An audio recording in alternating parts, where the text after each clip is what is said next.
Welcome to Guide Guru. We hope this video helps. You begin by confirming your Apple ID and two-factor authentication are active. This lets Apple reauthorize payments. Once done, open Settings and go to Wallet and Apple Pay to locate the problematic card. Make sure you have the card's last 4 digits and your bank's contact info available.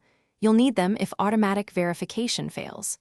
Start the reset by selecting the card and tapping Remove Card, because clearing the stored token forces a fresh verification cycle when you re-add it. Now re-add the card to Wallet.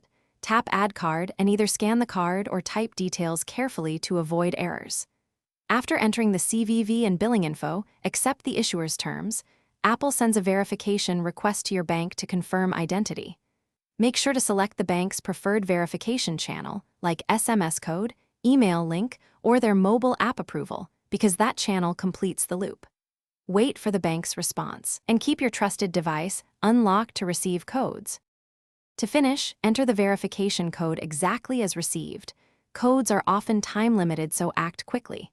If the code is rejected, make sure iOS is updated and your trusted device is signed into the same Apple ID, then retry.